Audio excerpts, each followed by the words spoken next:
Good evening, ladies and gentlemen. Good evening, good evening. Hello. So there's been a bit of false advertising. I'm going to start off with that right away. Here's my first joke. There's been some false advertising. The poster said there was me and Amy, and that's a lie. There's actually me and Amy and Vern and Brian. So this is the most nerve-wracking part of the evening for them.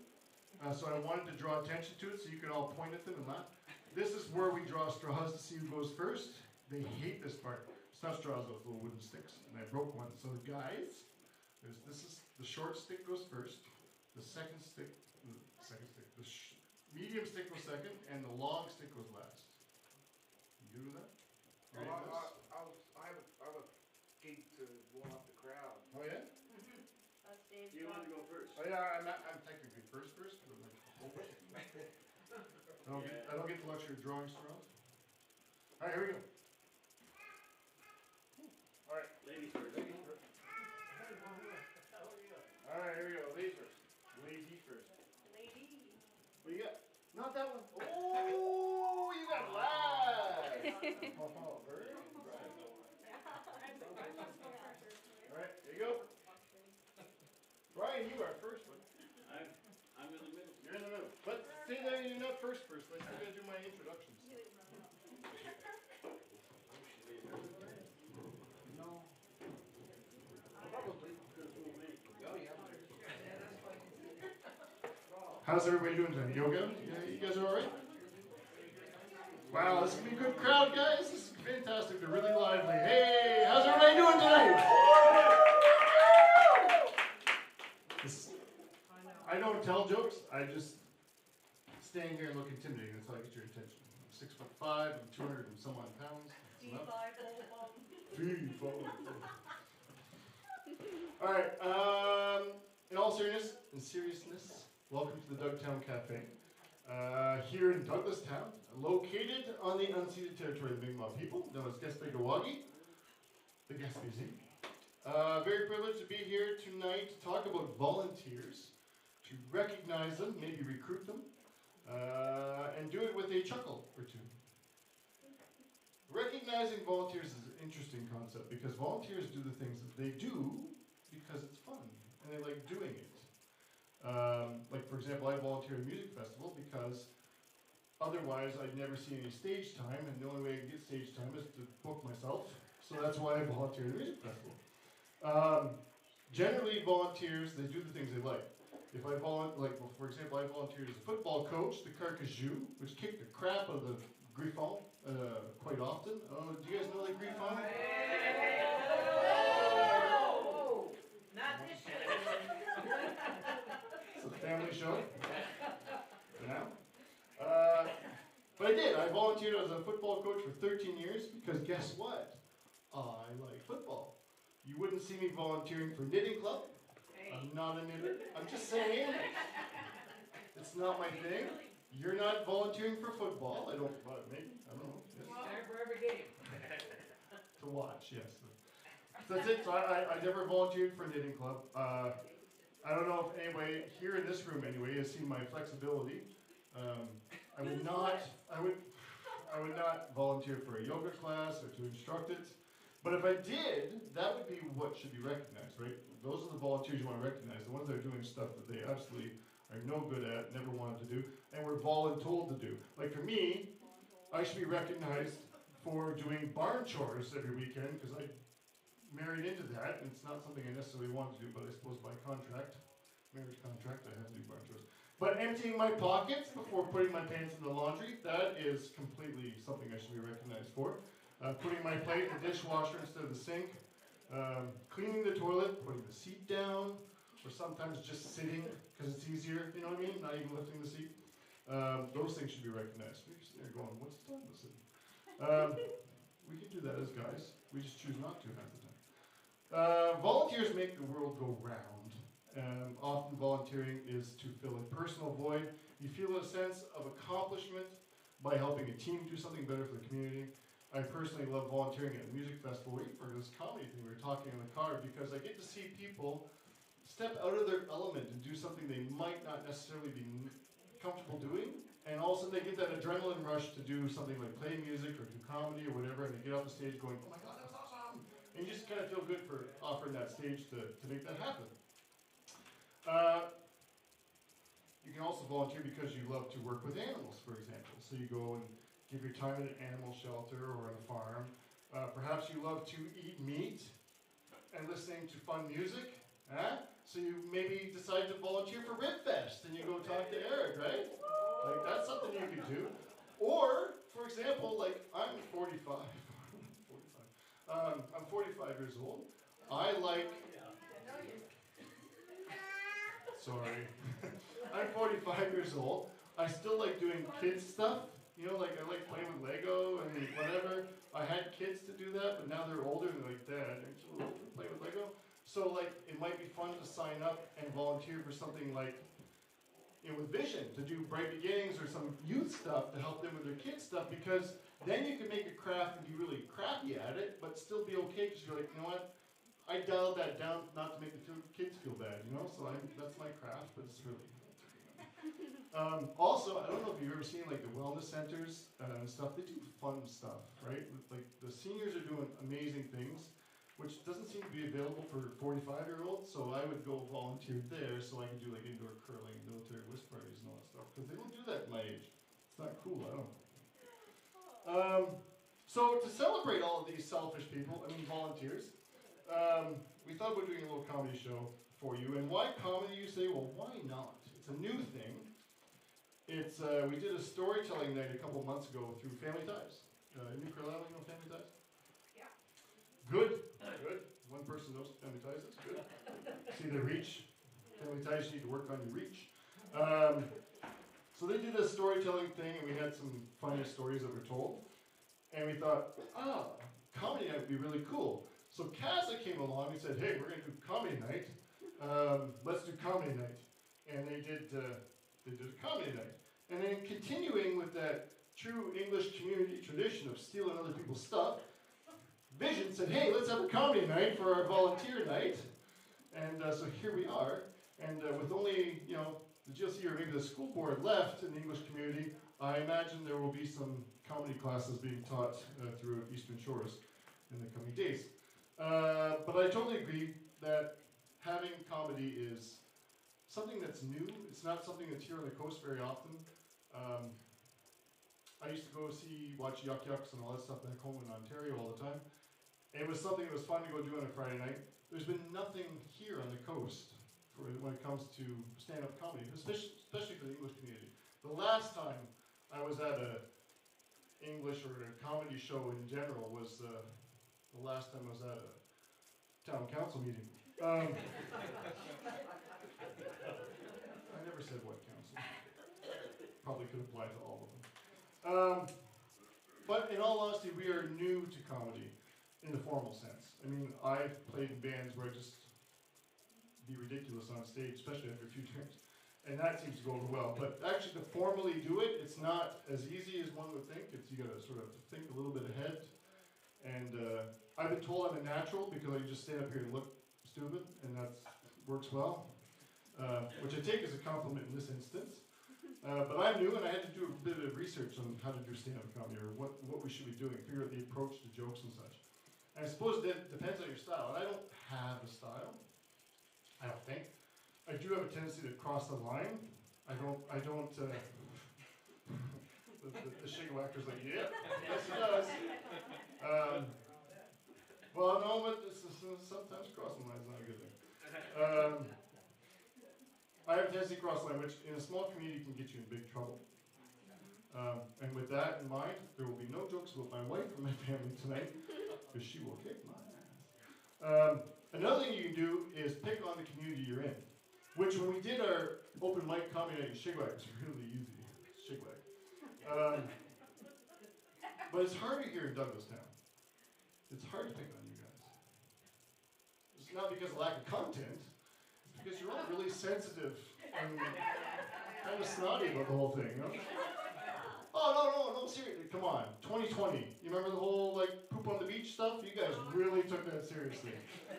The biggest tourism year in Gaspésian history, and you guys lost your mind because people were pooping on your beach.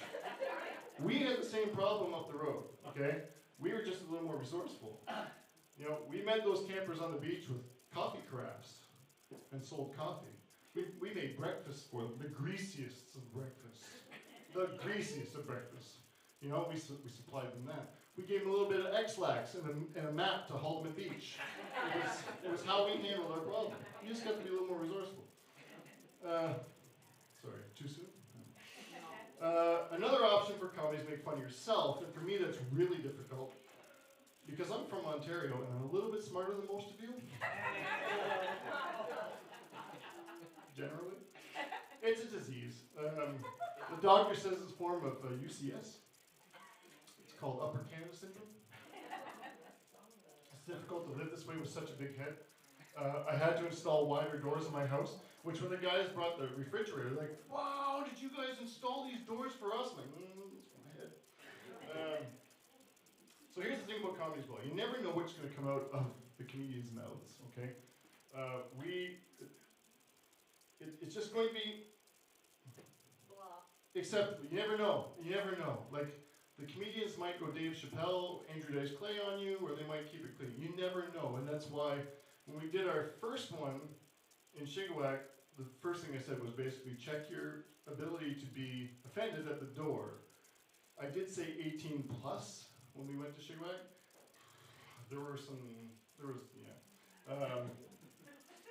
Let's just say by the end of the night, I had both ends of the appreciation come towards me. I had one group come and say, hey, we would love you to host one of these on June 10th in Geskabigia. Yes, I will do that. And then I had somebody else go to me and say, I've never, ever, ever, ever, ever come to a comedy night again. It's what it is. And that's fine. I mean, it might be a little X-rated at times, but no worries. I gave our comedians tonight a bit of a framework. I let them know in advance that we're here to talk about volunteers, we're talking about this, we're talking about that. Brian's already changing the script, I see that. Brian was at our first night. Yeah. We're going to try our best. I gave him the frame. We're going to use terms like mother felker, fire truck, poo-poo, caca, okay? For many reasons, of course, but most importantly because we are live. And we're all very early in our comedian careers to be canceled. So we don't want to be very... I filmed the first comedy night in Shigawak. I still have those films. I'm going to use those at some point in time as blackmail to the comedians because, well, just be thankful you weren't there. We had 6 participants the first night in Shigawak. Well, 7 if you include myself. 8 if you include the hilarious and somewhat offensive spontaneous act at the end of the night. He's not here tonight. Tonight I brought half of them back. I actually didn't want them all, but honestly, we started this comedy bit. I made a little chat with them. One of them left, whatever. He was pretty good, but he was like, I don't want to do this anymore. I don't know what happened. But and that's fine. But the ones that are, it's quite the community we've created with these comedians, and I think there's more comedians out there. And I'm asking the camera and anybody watching live if they're interested in comedy. On June 10th, we're doing one in Geskabigia, but it's something. We're creating a bit of a thing, and that's really cool because we've had lots of music. Music's great, but the whole comedy thing is something new, and it's pretty awesome. So, with that in mind, just checking to make sure I've said everything I was supposed to say. I wrote this about 10 minutes before I left to come here today. These guys wrote this stuff 3 weeks ago. So, yeah, I'm going to start my first joke of the night. It is, who's first, by the way? Brian, you're first. My first real official joke of the night. An Ontarian, an Australian, and 2 Carlisleers walk into a bar. What happens next might be magic or downright shit. I'm not sure. But anyway, I mean caca, sorry. So let's start with, what do we got? That's right. He believes that personal hygiene is the most important part of a relationship, but that's probably because he's from down under.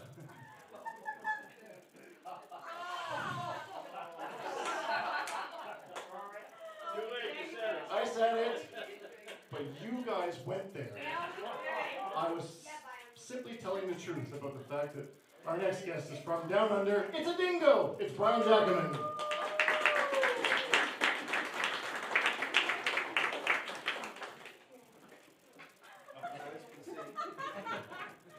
Can you do it? You're good? these days a weed tourism. Yeah, so I'm kind of living a dream here. I come from Australia. You've got to understand when I say I'm living a dream, you've got to believe it. So anyway, I've written some caca down here in the hope of getting some laughs. They say laughter is jogging for the heart, so let's get the cardio going. Or you can stay quiet, doesn't matter to me, I've already got my gas paid. Comedy's complicated. Comedy's complicated. Thank you. Comedy's complicated. You've got the zany wacky like Jim Carrey. Alrighty then! I'm not going to go physical, we're too effing old for that. There's Jack Black. Crazy physical. And then there's the more wholesome. Does anybody remember Stuart McLean? Yeah. Yeah, the Vinyl Cafe, was a big fan of that. That's the wholesome comedy, all based on true stories. Unlike my life. No, my life is based on a true story. I was. Yeah. So, they all had their own style of comedy, and I'm going to go with mine, which is essentially intrusive thoughts. So, hi everyone, my name is Brian Jacobin. I've been a closet wannabe comedian for all of my life.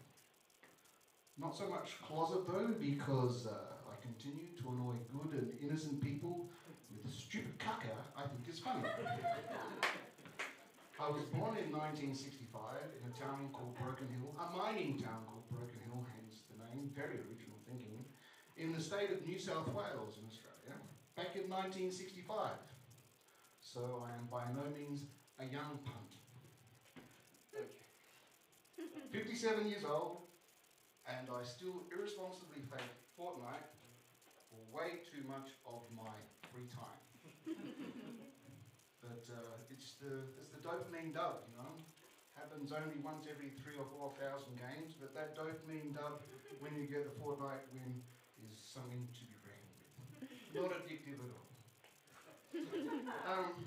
Yeah, so I just wanted to say thanks to Fortnite, because we all get to be here tonight seeing me making a thing of myself. And I'm super stoked to be able to do that. Because as far back as I can remember, I wanted to make people smile and laugh, just to feel better. So I've always wanted to help and make people smile and laugh, because I had such a shitty life, and I'm pretty sure everybody else has their own challenges that they have to deal with. So why not take the opportunity to give somebody a smile for free whenever you get the chance? That's kind of one of my really, I don't know, nerdy, geeky, simpy, I'm not going to use the H word, ways of things. Like, I have this, it's like R-O-A-C, how's it go? R-A-O-K all day, every day. R-A-O-K all day, every day. R-A-O-K all day, every day. Random acts of kindness all day, every day.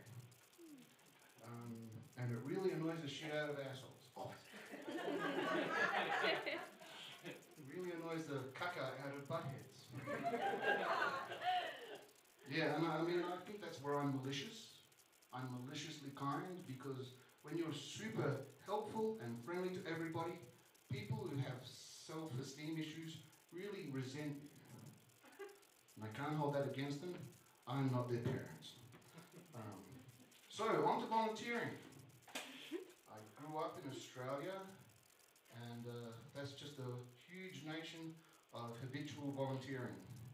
So, I started from an early age.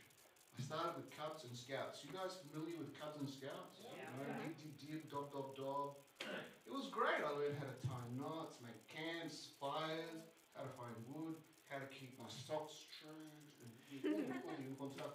But about all the good stuff I got with it was that there was an underlying motive for it. I didn't say it before, I meant to. I come from a family of 6 boys. I'm number 4, and it was funny whenever you're doing a getting to know you thing with people. It's like, oh yeah, talk about family. Oh yeah, I've got 6 boys. What? Now girls? No. Your poor mother. And I completely agree. Anyway, what she did was, what she was really good at was voluntolding us. Like she volunteered us to the heck of everything to get us out of the house. I was a cub, then I was a scout. And that's kind of volunteering because when you do that, there's a lot of community activities that get you out of the house for other things. We had a local football team, AFL, different game here. I could try to explain it to you, but I don't want to give people headaches.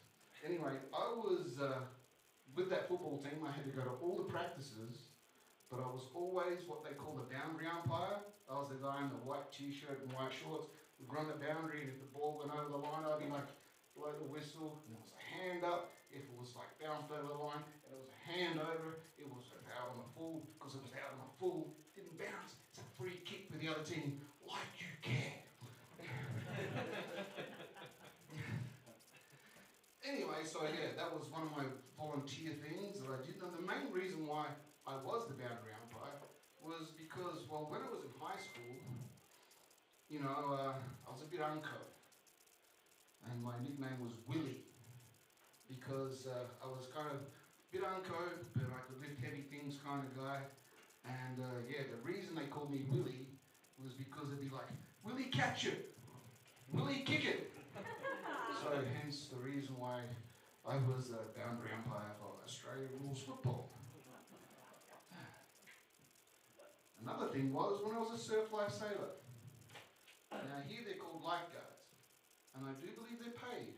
But in Australia, because the whole place is coastline, and all the major cities are on the coastline, we have things called surf life savers. And I was a surf life saver, which is all voluntary, and it's all over the country, and it's all a good way to have access to surfboards and shit. So yeah, and I did that for a while, and that was a lot of fun, and it was a great way to spend your adolescence because you got to hang out at the beach in your budgie smugglers, you had access to weights and training equipment, and you know, you learned how to save lives. And so and that was a crazy thing. I was like, with all these things that I was volunteering in, I was always being trained on first aid. Like CPR, mouth to mouth, all that caca. And anyway, so all these things sort of led me to join the Air Force. And then when I was in the Air Force, every 6 months they'd have this continuation training for fire and first aid. So every 6 months, the nurse would come down to the section and we get started on the training, and the nurse would say, oh, goody, I have an assistant.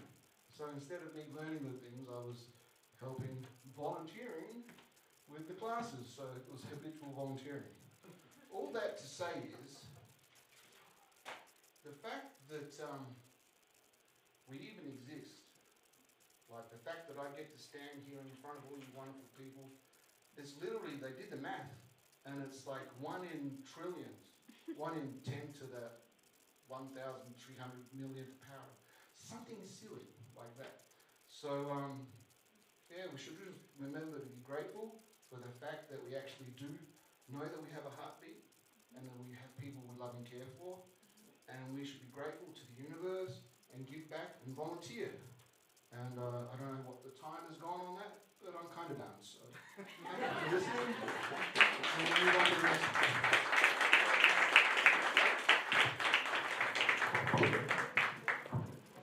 Thank you, Brian. It's fantastic. Actually, you know what? I just gotta say, like, adding caca instead of shit just makes it funnier. I mean, caca and poo-poo, it's great. I met Brian.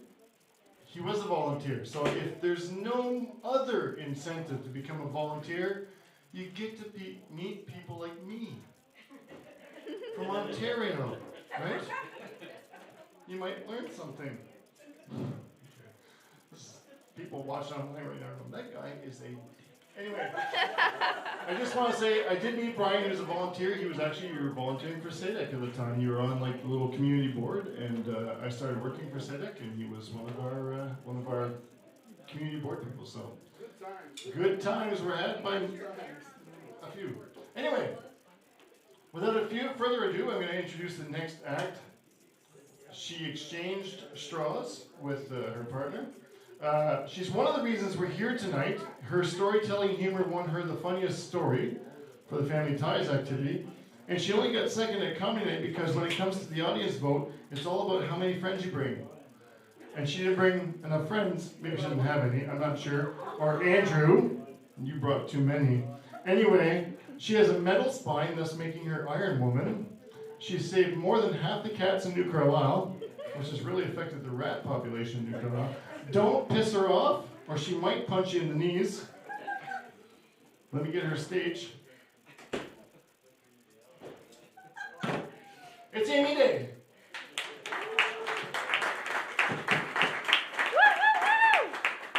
I might need to lower all this stuff for you. Oh, not bad. Perfect. Perfect. Thanks, Dave, you giant. Here, Mom.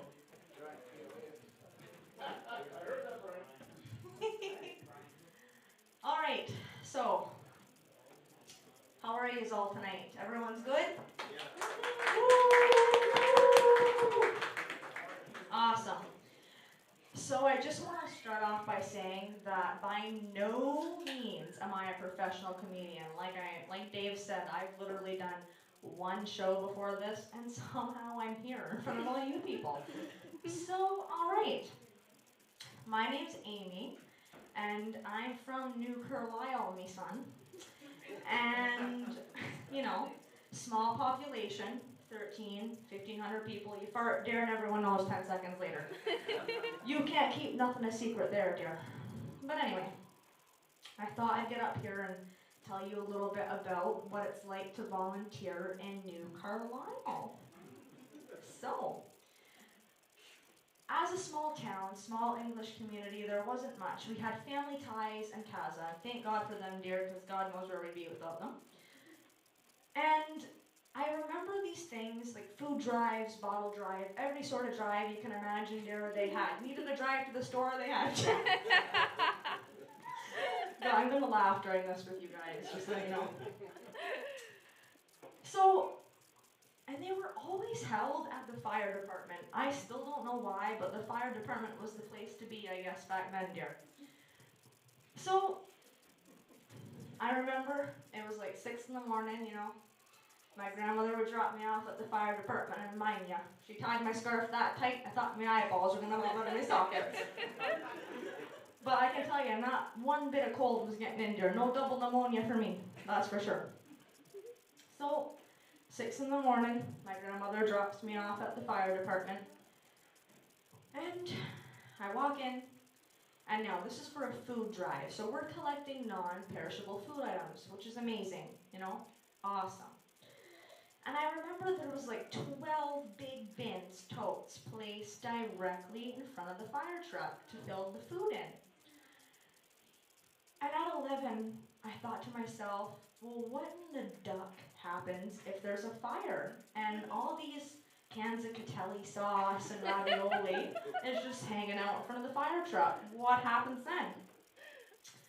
Anyway, 6 in the morning, we got paired with one of our friends or our buddies and a volunteer driver. So we go out 6 in the morning, you know, knocking on people's doors, asking for non-perishable food items or $20. $20 buying nothing less. And can you imagine what it was like on their end? These two little kids knocking on your door in like a one-piece snowsuit and a pair of rubber boots. And they're like looking for non-perishable food items or money. It's like, I don't know about you guys, but where I'm from, all they're serving there at 6 in the morning is a cigarette and a cup of coffee. So you're not getting too much there. But anyway, we did good. You know, we filled our bags, filled our totes, and we went back to the fire department. And before I add that in, we got Church Street, okay? And Church Street is one of the longest streets in New Carlisle, dear. I'm telling you, She's about 78 football fields long. Okay, so you can imagine our little knuckles were raw at the end of the day, son, from knocking on all those doors. They were raw. Anyway, we get back to the fire department, and we put all our food, non-perishable food items and all that jazz into the bins. Everything's cool. All of a sudden, you already know what's coming. They get a call for a fire. And there's 12 bins full of food. Mind you, son, the catelli, the canned ham, the ravioli, dear, she was flying. She was rolling all over the floor as I was trying to catch the canned ham, eh? Because there's nothing better than a good canned ham sandwich. I was going behind it like this, trying to put it in my pockets. Anyway, so, they blew the dust off the fire truck, cleaned up the cobwebs. There wasn't a lot of action in Carlisle like there is now. Both. Anyway, so the way the fire truck went, and we fixed up all the canned goods, dear. What a time to be alive. Oh, the good old days, dear. The good old days. I don't look older than 16, but I'm 25. I've been through a lot. I feel 60. So, anyway, elementary passed, high school passed, and then I decided what in the duck I wanted to do with my life. And half of us here, I'm sure, don't even know what the hell we're doing still. So anyway, I decided that all 4'11", like 90 pounds soaking wet, I wanted to be a cop. Woo! Great idea. Awesome idea. I can see me now. Big Joe Pete from across the street, son. Looks like Hulk Hogan if Hulk Hogan ate bologna and mashed potatoes 7 days a week. Running at me. Mind you, he would have snatched me up like a chicken wing, dear. I wouldn't have stood a chance. I'd make some cop, Here comes the criminal running down the street and I'm running the other way. You keep the money, dear. You have fun. All for you, dear. Oh my. So I decided to move to Toronto, Ontario. Dave, I don't know if you were there, but probably weren't. So I moved to Toronto, and one of the best memories I have there is when I fought a very tall woman over a slice of pizza. So, if you've ever been there, you guys know that Toronto, at the bars, at the clubs, they don't take debit or credit, okay? No post-dated check. It's all cash, okay? End of the night, I had $5 left after a couple of beers, you're like, pizza, yeah. So, there's this little $5 a slice pizza place. I pull in, get my pizza, and I wasn't driving. Drinking and driving is freaking no-no. So anyway, I walk out with my pizza, all happy, and here comes this freaking 6'2" giraffe, blazing by me, and he knocks my pizza out of my hand. I'm pissed, I'm freaking angry. And I'm like, you are gonna buy me a new slice of pizza! And she comes back running at me, dear. And all I remember, because it was a couple drinks later, was us spinning around in circles, holding each other by the shoulders. And mind you, son, if we would have spun any faster, we would have come off the ground. I don't know, a lot of hair pulling and spinning. I won though, because I had knotted hair and she had a bloody nose, so I'm the winner. Only fight I've ever been in my life, scared to death, but anyway. So, after Toronto, I decided to move to Montreal. I moved in with my sister Shannon, and she's actually here tonight, the camera woman. Woo! Round of applause for her. So, that was fun. Montreal, good times. And my sister Shannon and I were actually a lot alike. The only difference is that she gives off first female president vibes, and I give off Douglastown hippie vibes. So, I mean, you can kind of tell by the way we're dressed here tonight. So anyway, actually this one time my sister and I fought off a cougar, and not the human kind, okay? I mean a real freaking cougar. I actually have to grab my phone for this because there's a little audio clip coming along. But anyway, it was hot girl summer. We were both single, okay, living our best life, and nothing much has changed for me. Call me. So anyway,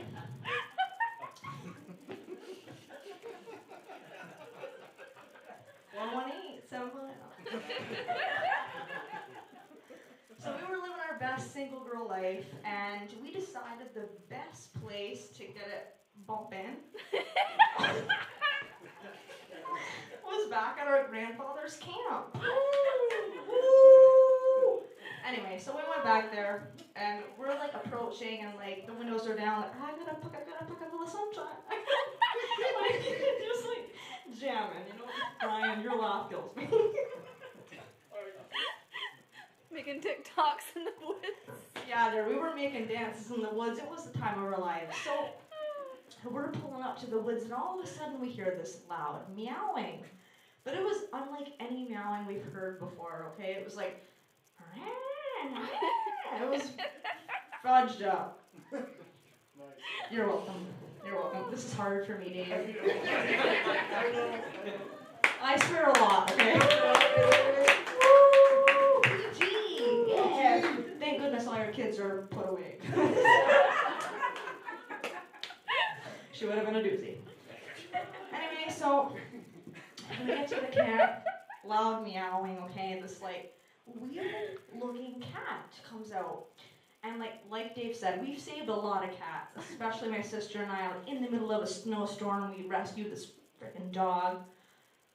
I get the sweats even thinking about it. But anyway, so we're back at the camp. Cat pulls up to the Jeep, and I'm like, oh, it's so cute. And thank God one of us has brain cells, because I probably fried the one I did have left.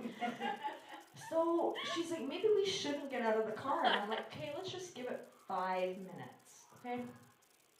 We're watching this cat, and we're basic white witches. So the only food we have is baguette and brie cheese. So I'm like, this cat wants baguette.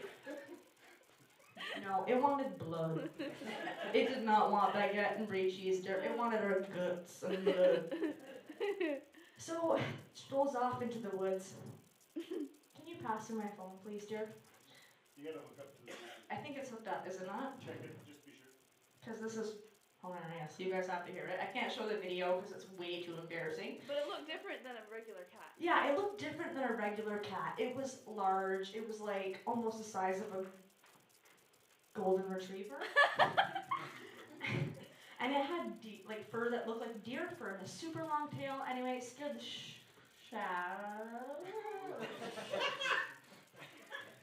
It scared us a lot. So it went off into the woods, and my sister and I decided the best move to make was to go into the camp. Don't leave, because there's a cougar. Just go spend the day there. Woo! So we go into the camp. There's like this little plastic front part where you can like hang out and chill, and there's the actual camp. So we go into the camp and close the door. All of a sudden, this freaking thing comes crashing through the plastic. Now I gotta play the audio because it is Hook up the Bluetooth. hooking it up. Searching, Sportix up. I'm gonna refresh it. Hurry, get going. Oh, here it is. There it is. Just kidding. Okay, So what? You good? so here we go. Here's the audio. Okay. My sister was panicking. We were both sweating out of every place we didn't even know sweat could come from. Dear, it was coming out. So let me find it here. Here it is. Should I do a test shot first? You want to? Okay, here it is. It's playing. There. Did you want What is it doing? It's trying to get in! It's paused down there, Amy. You did. Don't leave. Don't leave or we're gonna be trapped worse. Don't let it in the camp, Amy's Orly's gonna be so mad. Don't let go. No. Anyway, that was it because then she dropped the phone and I'm sure we both shit her. I just said. Long story short, okay, the thing broke back out of the plastic and went to the woods, and when we left, we wanted weapons. So we grabbed 2 old rusty metal shovels. And when we walked out, son, we knew karate all of a sudden. We walked out doing spins and back flips, left flips, right flips, and our fingers were twiddling the shovel in it and everything, son. We got out of there alive. Thank goodness. almost reminds me of the time we got trapped in Mariah Hospital. And my sister and I both have terrible health anxiety. Both of us together, we would be the two first like people to die in a horror movie. We'd be dead. We'd be done. So Mariah Hospital, I had an appointment. My sister offered to bring me there. We get there and it was like, you know, that place is like so confusing. I literally could not read a single sign, no clue where I'm going, dear, like lost. Thank God there's dots on the floor, because if not, I don't know if I make it. So we get to this like really super sketchy hallway that leads to this door. So we open the door and there's this large metal tube and another door. And it's like a really small room, only two of us can fit in there. So we walk in the room and there's like this whooshing noise, this loud whooshing noise. I can barely hear myself think. The door closes behind us and we have anxiety. So we tried to open the other door. It wouldn't open. I turn around and there's this huge sign that says low pressure, something about no oxygen, and combustion. So in my head I was like, okay, we're about to explode in a million pieces, so let's do something fast. So we're just like banging on the door, like bang, bang, like screaming there, like losing our minds, thinking we're gonna combust into a million pieces. The nurse answers like all nonchalant, like, what are you guys doing? Like, why are you yelling? And we're like, dear, I said no combustion. Like, we were just scared to death, Jared. My goodness, lots of trips to Mariah.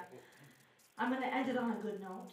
The good note is that once I was a little girl, and not much littler than I am nowadays. Have I seen that little? God love me. 2 apples high, dear, but best way to be. So, we were young. We were talking about this the other day. My Auntie Angela, if you're watching, dear, I know you're laughing. Your pants off right now. So we were young. It was my sister and my other sister and I. We were downstairs in the basement and we were making jewelry. And I remember the dish of beads like it was yesterday because it was so traumatizing. And I guess the game of the day was take the beads, shove them up your nose, and see who can snort it out the furthest. We drew finish lines and everything, son. Okay, we had paper, we were keeping track of who was the winner here. And me being the baddest bee of all, I grabbed the biggest bead out of that thing. And it was shiny, I can still remember it like it was yesterday. I shoved it up my nose, jammed it up there. And I remember sitting there for like, I swear, must have been 20 minutes. You know when you're like scared to tell your mom that you like did something bad? I was like, just trying everything I could. Shannon was over there like, it's out, no, it's still in there. My mom rushes downstairs, grabs the identical bead out of the jar, and she's like, this is it. I got it. And I'm like, no, it's bulging out of my nose. It's still up there. Long story short, we had to call my uncle and I had to go to Chandler Hospital because we were living around these parts? I don't know. We're living around these parts for a long time, and Chandler Hospital, they got these big tweezers there, jammed them up to my brain, grabbed out the bead, and that was that. I put her on a bracelet. I still have the bracelet. I should have worn it here tonight. Probably still has some blood on it. I don't know. But anyway, thanks once again for having me. And thanks for being a great crowd, and I hope you guys are all welcoming to Vern next. So,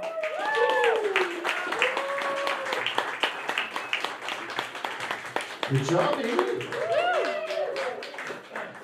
All right, this next act, he is a music man. He's got this deep kind of melodic, kind of hypnotizing voice that. Be careful, ladies. Sometimes the pants just go flying off. I'm supposed to put in a plug for him because he does do events, and he would love to come down here, I'm sure, and do some stuff. He is from New Carlisle. We won't hold that against him. And he spent 40 years in Ontario, which means he might also be a little bit smarter than the rest of you. But anyway, we'll find out. It's Vern! Somebody's going to scratch my car when it's done, I'm sure. And I deserve it. Yeah, I left my dog out there and he can jump up on the hood of it. There you go. Thank you for having me, everybody. Yes, my name is Vern. Yes, I'm from New Carlisle. And one thing I want to clear up right now. Amy said that this was her second show to making people laugh. It's not true. You want to see her on Friday night walking down the street in New Carlisle. When she's hammered. And Dave mentioned at the offset something about yoga. Well, I took a yoga class last year, and I stretched, and I moaned, and I groaned, and I twisted, and I turned. By the time I got my tights on, the class was over. How many of you here remember who Red Skelton was? You do. I figured you might on this side. This side probably doesn't have to. But I remember a lot of humor from Red Skelton. It was always clean, always a good laugh. I remember one incident in particular.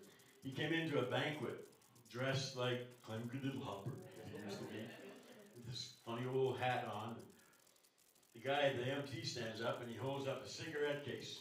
He says, "Who lost a cigarette case?" And Red said, "It's mine, it's mine." And he looks at him. He says, "How do we know it's yours?" He said, "My name's inside." Well, he opened it up. He said, "What's your name?"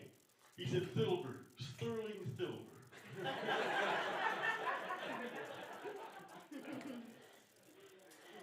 As you've heard from the other comedians and from Dave, it's PG, gotta keep it clean. I didn't have too many difficulties doing that because most of my jokes are pastoral, seeing as my dad was a preacher. And a couple of other ones, and Amy being a cat lover. A fellow one time, he had a cat, he was going away on vacation, so he was asking everybody if he could look after his cat, and he was having difficulty. Finally, one guy said, "All right, I'll look after your cat." The guy said, "Not to worry, I'll call you every few days and see how it goes." So he was gone for a few days, and he called him up. "Yeah," he said, "How's it doing?" He said, "How's my cat?" He said, "He's dead." He said, "What?" "He's stone dead." "Oh, man." He says, "Only a cat." He said, I like that cat." He said, "You could have told me the cat was up on the roof. I wouldn't have worried. I'd have called back in a few more days, and you could have said the cat wasn't feeling well. I wouldn't have worried. I'd have called back, and you could have said the cat passed away quietly in its sleep. But stone dead, that's hard." But anyway, he said, "Since I'm long distance," he said, "How's my mother?" He said, "She's up on the roof."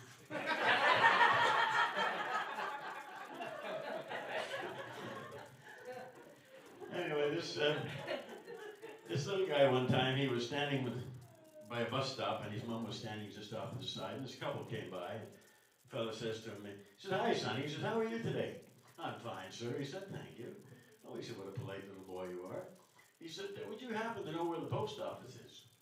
"Yeah," he said, "right down the end of this street." He said, "Turn right, and it's right there on the left." "Oh," he said, "Thank you very much." And he said, "By the way," he said, "I'm the new pastor in town."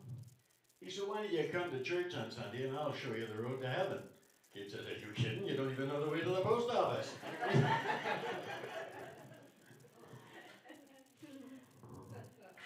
Give me 1 second. I don't want to miss anything, that's all. There was 3 young men that went to, this is apparently a true joke story, whatever. They went to university, to law school, and one of them, their last name was Ditcher, he was German. The other was Hyde, and there was one that was called Quick.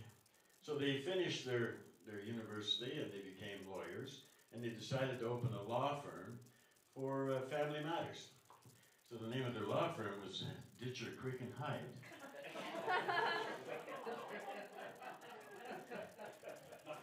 But like I was saying before, my dad was a preacher, and he was also a singer, and he'd get you in the barber chair, and once you're in there, you couldn't get away, and you'd get a sermon, you'd get a little song, and you'd get a haircut.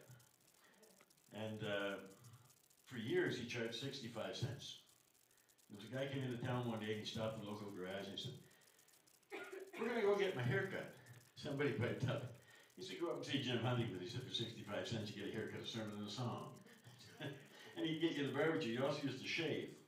He'd get you laying back there, with all the shaving cream on you, flip out the straight razor and say, "You prepared to meet the Lord?" Kind of scary. Anyway, I gotta have another look at my phone. A whole bunch of them are down here, and can't remember where to go first. Everybody here know, speaking of pastors, everybody here know who Billy Graham is? Oh, yeah. Okay. Well, on one of his last public outings, he flew back to North Carolina, where he was from, and there was a limousine waiting for him. And he looked at it and he said to the driver, he said, "You know," he said, "I'm 87 years old, and I've always wanted to drive one of these, never could, so would you mind?" No, Mr. Graham, go right ahead. So he's driving down the highway in a vehicle he's not accustomed to. It's big, it's comfortable, the windows are all dark, and he's speeding. The radar cop pulls him over, puts the window down, he recognized him right away. He said, "Oh, it's Mr. Graham." He says, "You were speeding, but just a minute." He went back to his squad car and he called his superior and he said, "I know we give breaks to people of importance," he said, "but I'm not sure what to do with this one." He said, "Why, is he important?"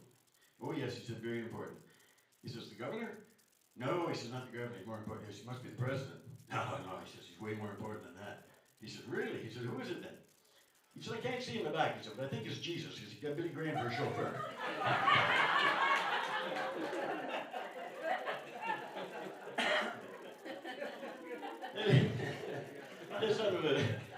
This other little guy one time, everywhere he went with his mother, he was always wanting to pee. And she was getting embarrassed. And she decided to make up a code. She said, "Look, anytime you want to go pee, say, 'I want to whisper.'" I said, "Okay." He went to the store, and, "Mommy, I want to whisper." That was fine. It was working out good. So Sunday morning he went to church. And he was kicking up a fuss. "Mommy, I want to whisper. I want to whisper." And nothing was happening. Pastor noticed him. He says, "Son," he says, "Come here." So the kid went up. He says, "What's wrong?" He said, "I want to whisper."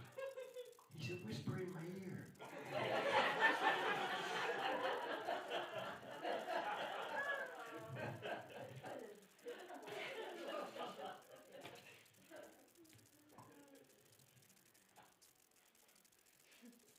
Got one more to go. Maybe a couple. Speaking of pastors, there was a faith healer in town one time, and he was going there. He's going to heal people, and he's up in front. He says, "All you people out there," says, "you got problems. You want to come up to me, and I'm going to lay hands on you, and I'm going to heal you." This one guy says, he walks up and he says, "It's my hearing that I'm worried about." "Oh, no problem." He grabs him by the ears and he's shaking him back and forth, down, throws him on the floor, picks him back up. He says, "How's your hearing?"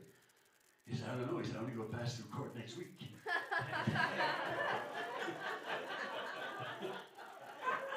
Had the wrong hearing. Anyhow, way back in the day before electricity, the first couple, the first family to get some electricity in town, they had 14 kids. The mother and father made 16. They decided to invite the pastor for dinner to celebrate electricity. So that makes 17, and they had 18 pieces of meat. And she went through the kids and said, "Look, I'm going to ask you if you want seconds. Just say no, I'm going to say that to the pastor." So sure enough, she went around, Johnny, Susie, whatever. "No, Mommy, I'm okay." All of a sudden, the lights flickered and went out. They had already asked the pastor if he wanted a piece of meat. That would have been the 18th piece. And lights flickered and went out. It was a deadly scream. Lights came back on. There were 17 forks stuck in the preacher's hand. Anyhow, thank you very much. I'll leave it at that.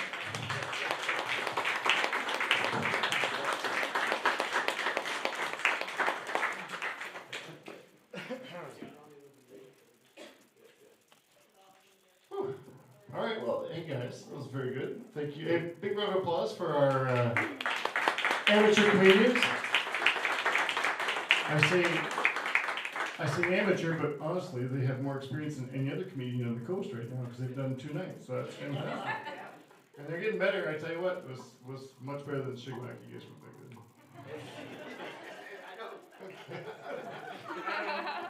I got the video to prove it.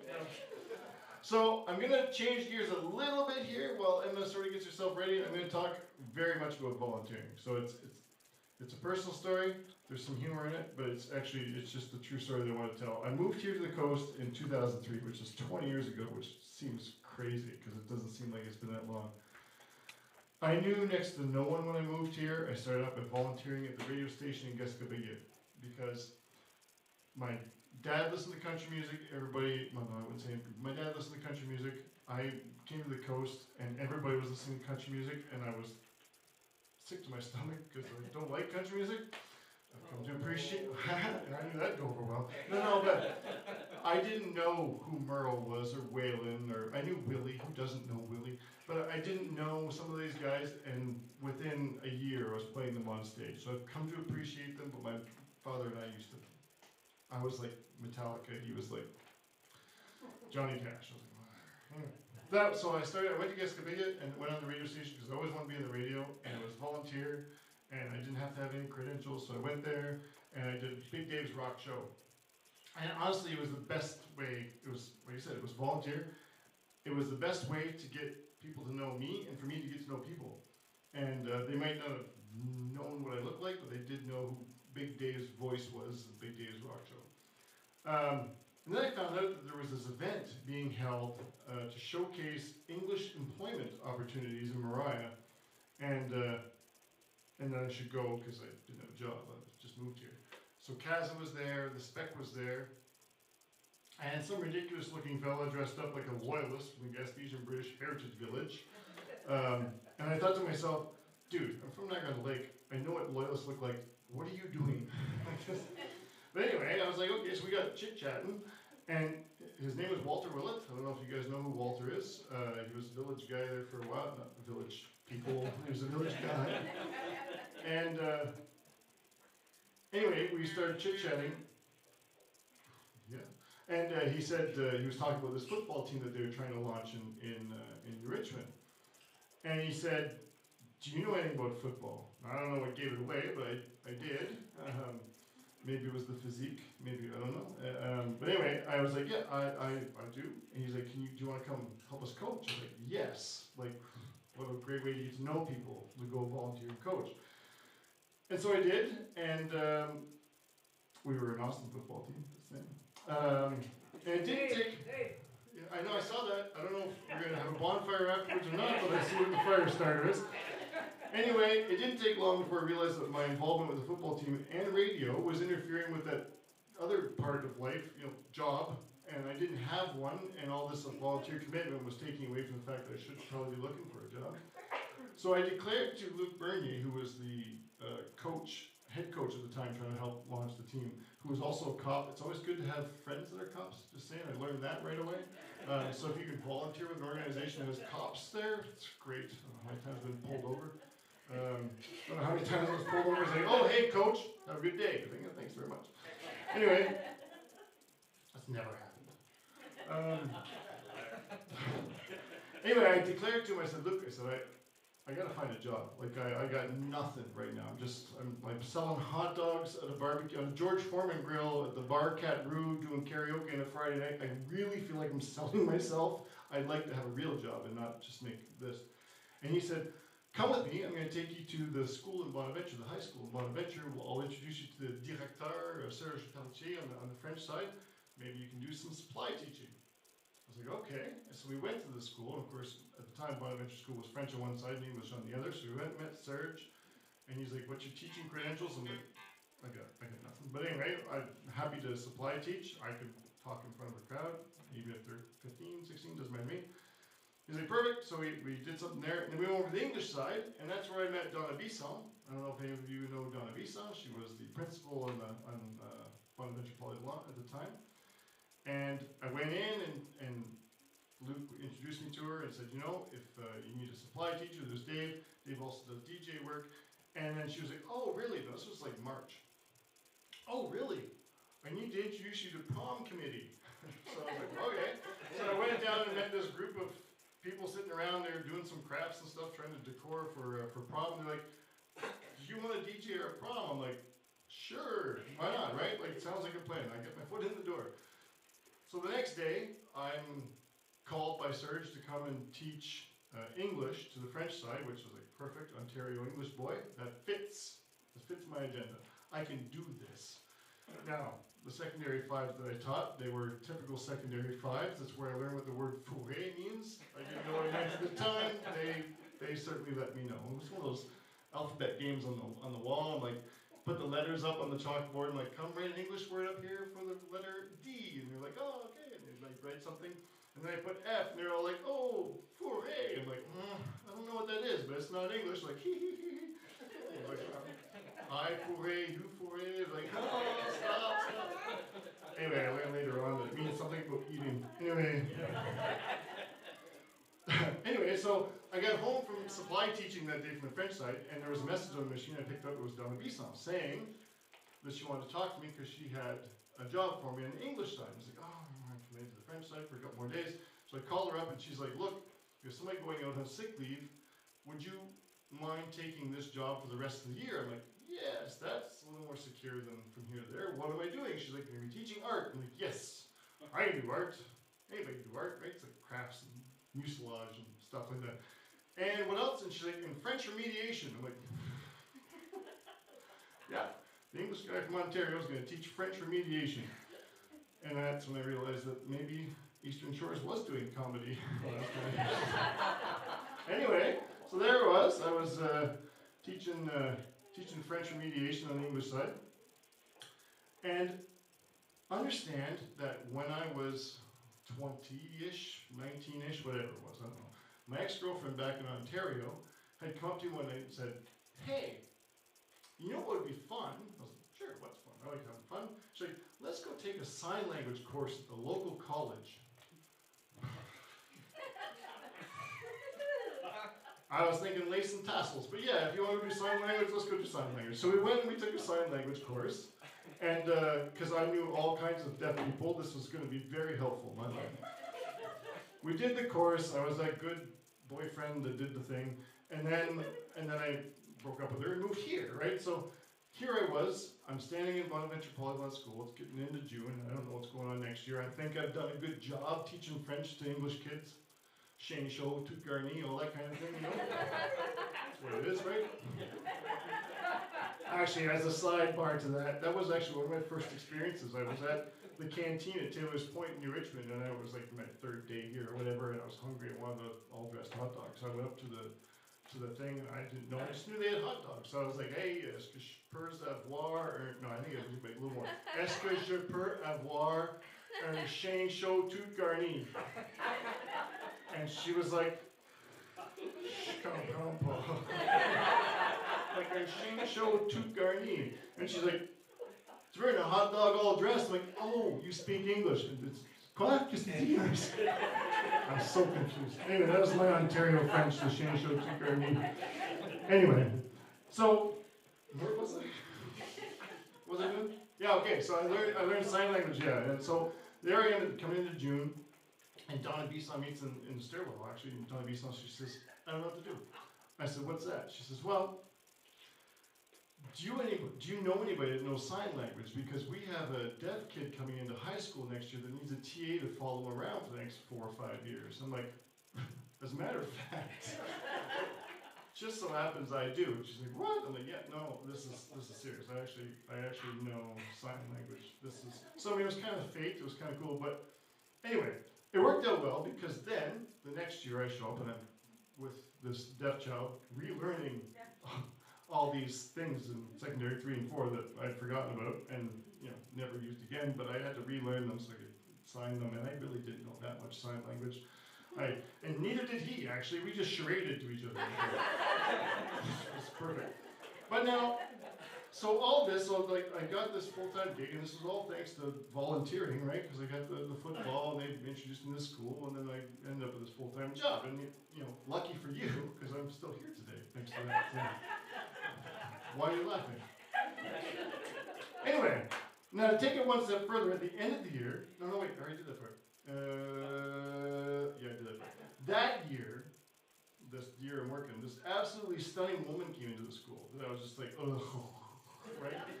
And make a long story short, and a whole bunch of awkward moments I don't want to get into, that stunning woman became my wife, right? She was supply teaching. And then as a few years later, of course, I don't know if you guys know the whole biological process of that, but you end up getting married and having kids and things happen and it's amazing, right? So now I have 2 amazing daughters and I continue to volunteer. I'm still doing football. Now I live in Shigwag at this point in time because that's where my wife was from. And Shigwag is an hour drive to New Richmond, but that's where the football team was. So it was 3 times a week for practice, driving to New Richmond, driving back. And then on the weekends, which would be Riverloo or whatever. So I mean, it was a bit of a commitment, and I did that for as often as I could. And this is where the benefits come into volunteering. First off, volunteering basically led me to my wife and kids, right? And whatever, that's important, but not as important. What was more important was that when those babies were young and screaming at nighttime, I'd be like, I gotta go to practice in New Richmond. It's my volunteer commitment. See you guys later.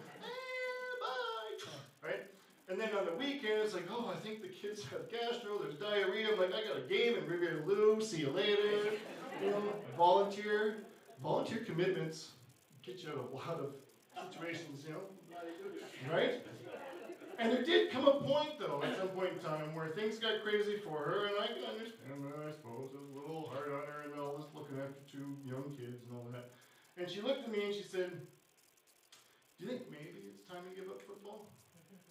I was like, well, I looked at her with all sincerity and sympathy, and I said, and compassion. And I said, do you love me, sweetheart? And she said, well, of course I do. I said, right. I said, do you love your children? She said, well, of course I do. I said, well, just remember, I volunteered at football. Football got me the job at the school. The school introduced me to you. You and I have created these 2 beautiful creatures. Thanks to football. Anyway, I quit. I had to quit. The team folded. We've been done ever since. But anyway, that was a story about volunteering. And I think it's very important. And I want to then now, the next step of this is to show this little video about volunteering with Vision, and then I'm going to invite Emma up to say a few things. Are you connected still? I gotta check on my grandkids because my son is volunteering for football. Ah! Wrong team. Are you connected?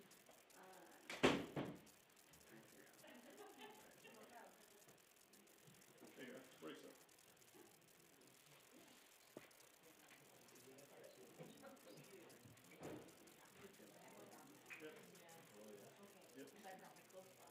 Hi everyone, I'm Jessica Sinnott and I am the Executive Director of Vision Gaspé Person Now.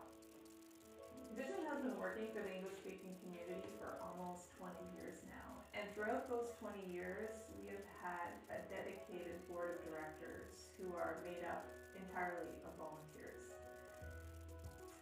Vision has grown a lot and we have a large number of programs that run from 0 to 100 years old.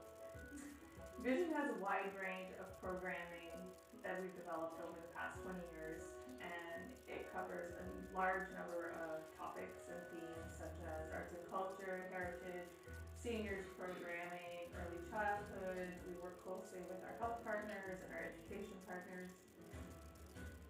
Because of this increase, we've noticed that we need more help, and so Vision is asking our community to help us to improve and increase our programming through volunteering. Yeah, so I think volunteers would help us expand what we're already building on and greater serve our community.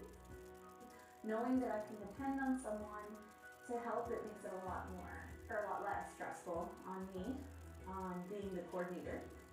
they would help allow us to use funds and put it directly towards the community instead of getting extra staff to come help out at events and activities. We can get volunteer members. It would also allow us to hear directly from the community. A lot of our volunteer opportunities are brainstorming, so instead of getting survey result answers, we can get direct information. Volunteers can help bring a new perspective and fresh ideas to activities and projects that are already happening. Sometimes we do activities on repeat because it works well and it's our routine, but volunteers could actually bring a new perspective to everything that's being offered. So Vision offers really thoughtful programming geared to children of all ages, adults and seniors, but with limited funds it can be really challenging to meet all of the community's needs. So having volunteers assist us would allow for some of that funding to be freed up so that we could improve on the services being provided and expand it to a larger population.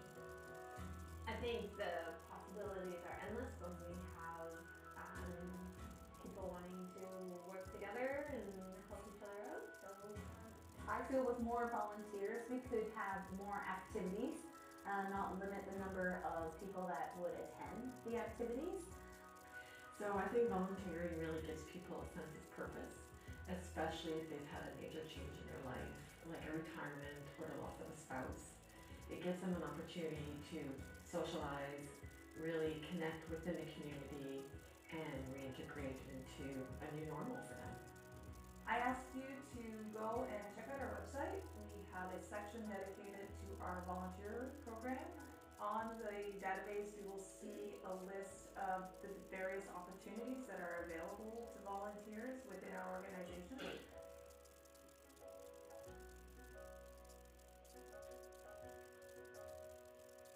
Vision looks forward to all the amazing things that we will be able to do with your support.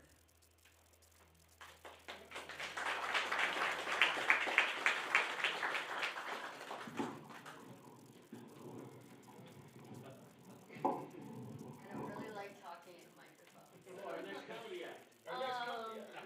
Yeah. Finally, we don't have to listen to Dave talk anymore.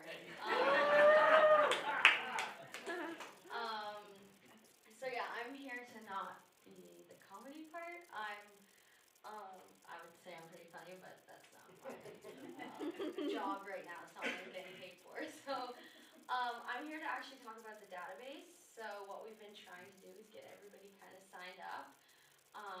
Whether you want to commit to a volunteer activity today or never commit at all, you can sign up. It's kind of like I've been explaining it as like a Facebook account. You can create one, but you never have to look at it if you don't want. It's a way for us to track who in the community is willing to help us. It's a great way for you to keep up with what you can get involved with. Yeah, I'm gonna show you I have 2 more videos, and they're kind of like short tutorials on what the platform looks like, how to sign up, and they'll be put on our social media, so you'll be able to like pause it, and because maybe it goes a little fast, but yeah, basically this platform is designed to help diversify our volunteers. Like right now, it's always like Jessica's kids or Nairi's kids or my boyfriend, or so we want to be able to get more people involved and know. Well, don't worry, you won't get spam emails. Like we'll see the list of you guys, but we won't necessarily reach out unless we're like really desperate. But well, no, because I don't want people to think like, oh God, you're gonna sign up and it's gonna be like constant emails from us. We don't. We actually just got rid of the plus option, so we can't send out that many text messages anyway. Yeah, so I'm gonna just give me a minute to figure it out.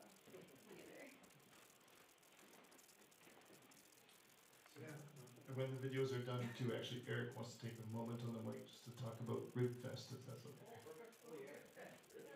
Ribs, what? Okay, so it's actually that's why you press for the weird. the formula card, but the other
just verify your email.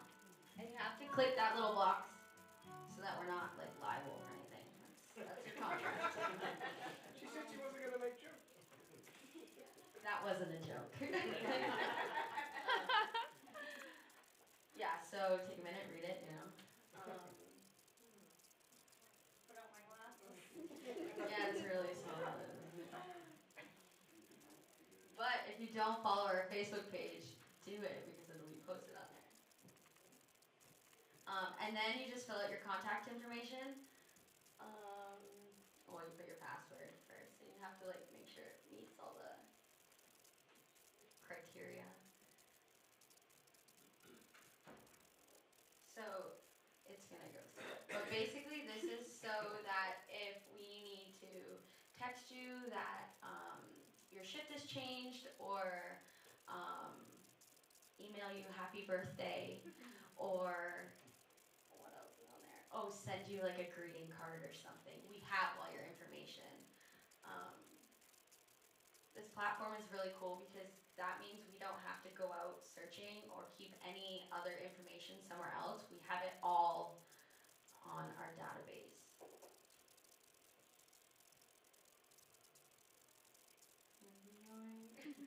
It's better when Your it's medical explained, history, your Yeah. No, it's pretty like, it just wants like 3 different ways to contact you, but we won't unless, I just don't want you guys to think we're gonna like come after you, but we won't.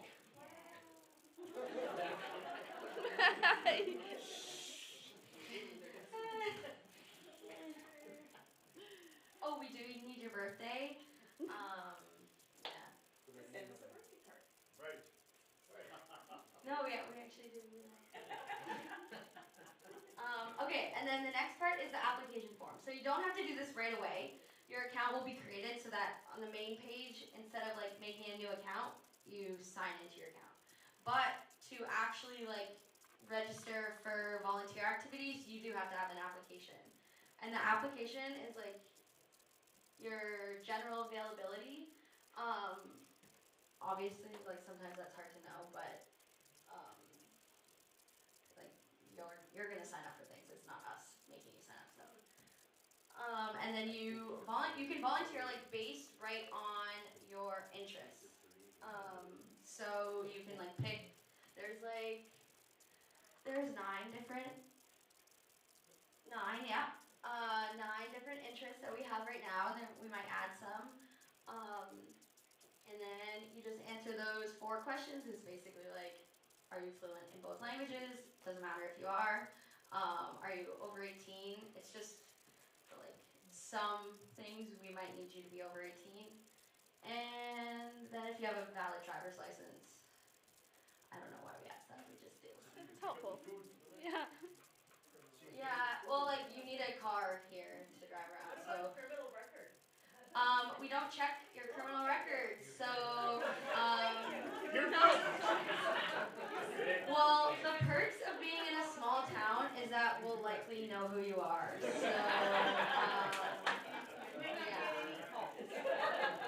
yeah. No, we can't afford a criminal record. They don't do those in Quebec unless you're like a school. Yeah. So we actually right now won't be doing any activity, or you won't be volunteering in schools basically until we have it like figured out. Maybe in the future we will do it, but they require, so there's just more stuff that we have to figure out. And then the about you. So this is important for us, just to make sure that we know you're kind of doing the right volunteer activities, or when, say you sign up for the sidewalk bash that we have coming up in June. When you sign up for it, you're not registering for a specific activity. We're going to email you after and say like, hey, what do you want to do? And if we know your interests or what you're good at, or like say you write that you're a comedian, you know, it's like we know that, well, maybe we should have an activity that, you know, suits you within the event. And then yeah, you're basically complete. And now you have an account and you filled out an application, and then you can go check out all the opportunities. And right now, I think there's actually more now. This was like filmed like what, like a month ago? So yeah, we have more. And there's your like main profile. I made myself a little pic. So, oh wait, no, this is my other account. This is like just. Well, where do we go and get this? Like, how do we get to that account? So, remember at the beginning of the video, you go to Google and then you type in vision-percy.ca, and then when you get to our website, there's the volunteer tab, and you click the volunteer tab. But I'm gonna show you another video. It's just 1 minute. Just 1 more minute.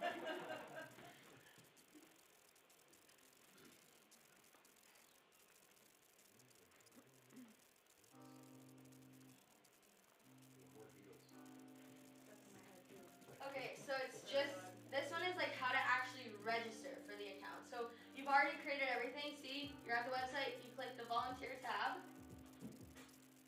and then you see our volunteer page. And so if you haven't done an application, you have to click application. If you have, you already have an account, and you just have to log in. Remember your password. Yes, write it down. But I think you can forget your password if you don't. And there you go. So yeah, now we have, oh no, this is still the old one, but that's okay. And then you just click the sign up thing, and then that's all you have to do. You'll probably get an email from us saying like, hey, that's what you're doing. And you can always like cancel your sign up 48 hours in advance. If it's less than 48 hours,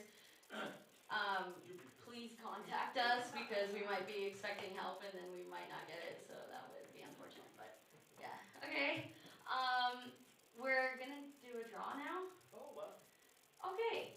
Did you guys know about that? Is anyone who wants to sign up? Yeah. If we're doing a draw for all the people who have signed up tonight, we have iPads available, so you don't have to we don't have to hover over you. You know, it's like you guys can get your own iPad and sign up. You don't have to fill out the application right now. You can just create an account and you'll still go in the draw.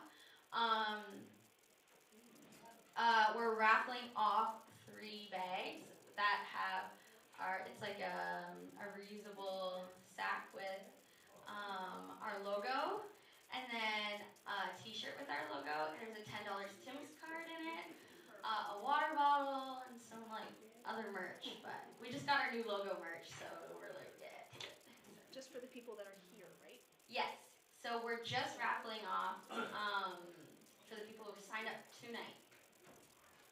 But, yeah, I was gonna say, before. Oh, yeah, I forgot about you.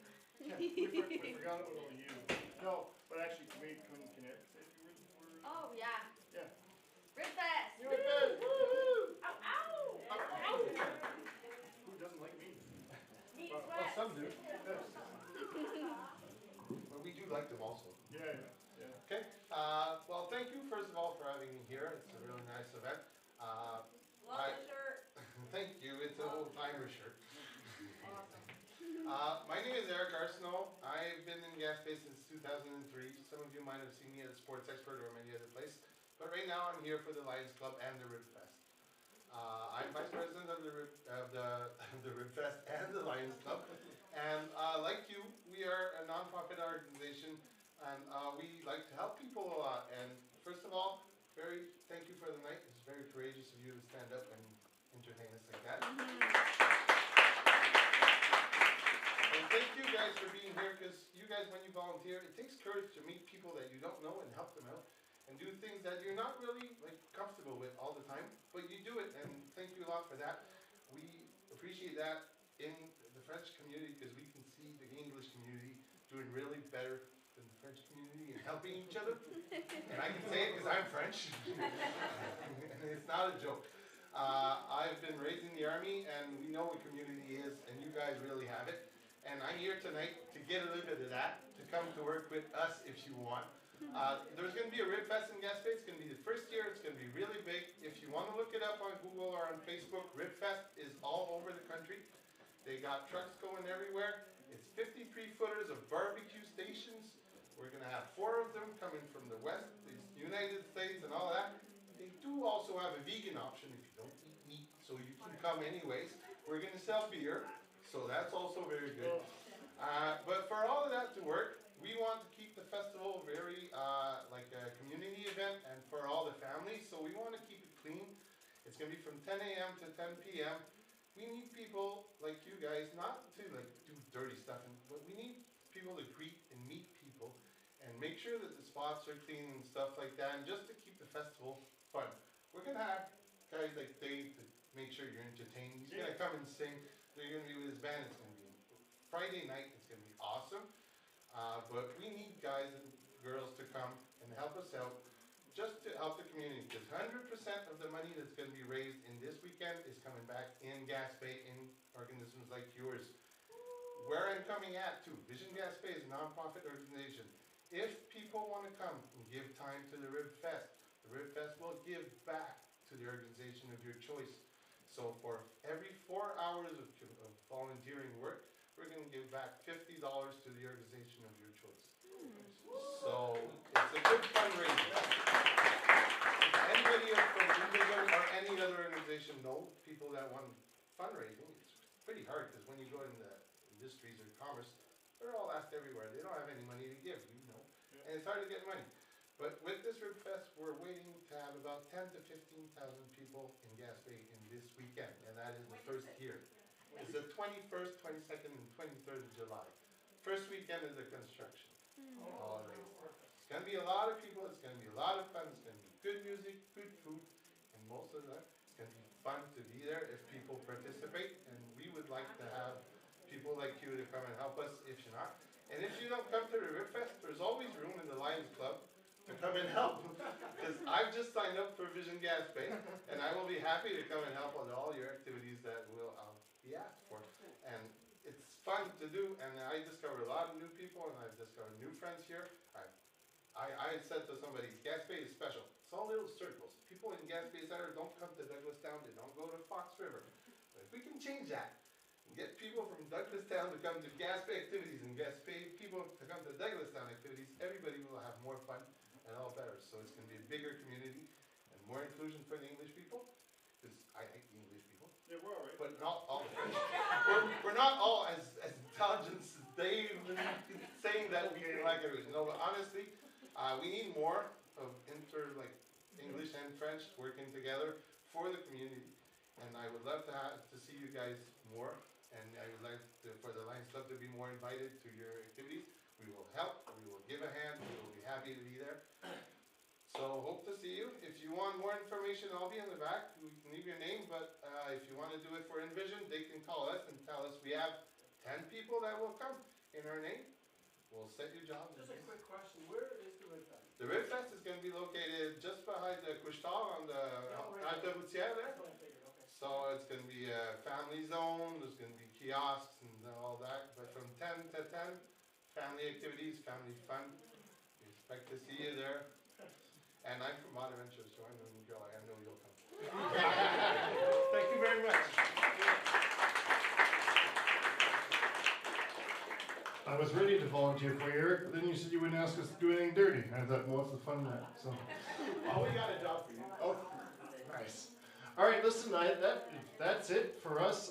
The next steps, I think, if you guys are interested, it'd be really great if you signed up for. Oh no, we're doing draws. We're doing draws right this moment. Well, do you want to say anything else? Well, but did anybody not sign up yet that wants to? No. All right, no, I just did it. Okay, so because I was going to say go sign up, but if we're already there, then we're already there. Well, yeah. So we still want you to sign up afterwards. It's just no longer an incentive. Anyway, Well, I'm kidding.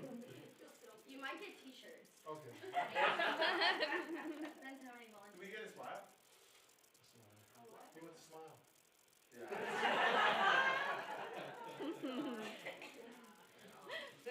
I can feel the uncomfortability. You want me to draw?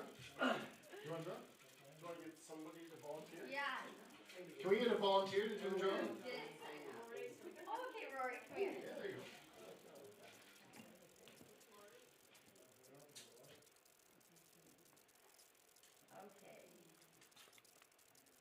Nancy Gull.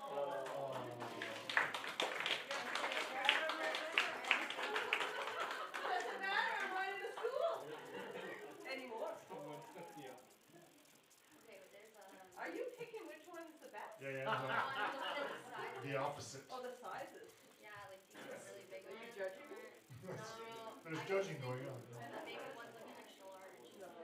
That's okay. If you have any. There's okay, these two are large. What size? Extra large, medium, okay. Draw number 2. Okay, now, okay. Here's the last one. No, it's okay. We'll let all the kids go. Dave will go last. I don't need to draw at all. I'm good.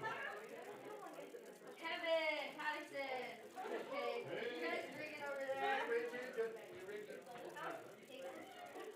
you want this large or extra? Thank you very much. And the last one. Okay, the biggest kid of them all.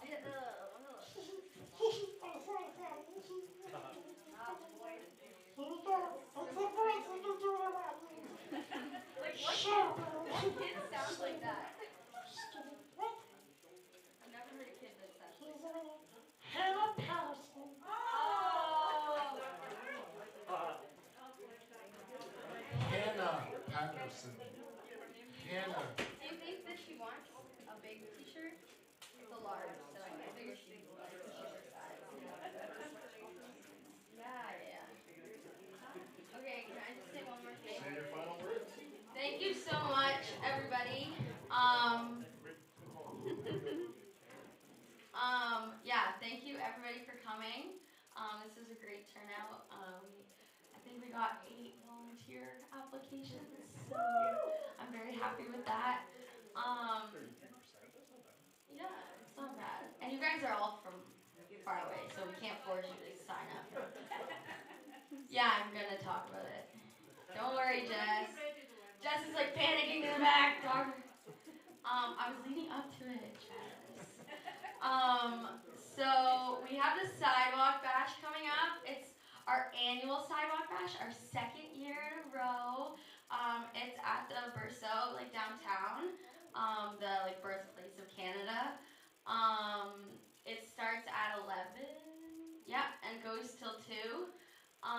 There's gonna be a food truck.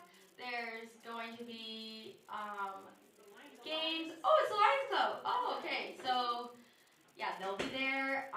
There's gonna be 2 bands. One of them is him. Unfortunately, and the other one is Mother of Cups. So there'll be like lots of music, games, prizes. Like, I mean, why not come out? And hopefully it's a beautiful day. Oh, you probably need to know that. June 3rd. It's a Saturday, so no excuses. Yeah, so you can check out our Facebook. We're gonna have more information posted there soon. Everything's free, yeah. And there'll be lots of prizes, like good prizes. So. The town should have that little beer stand open. I'm not sure. They do in the summer, they do, but it might be cold. The little tavern thing? Yeah, exactly. Oh, that little book, yeah. It wasn't, I think it's too early.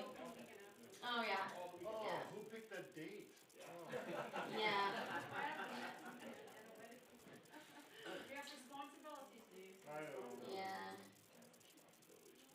Yeah, but, thank you.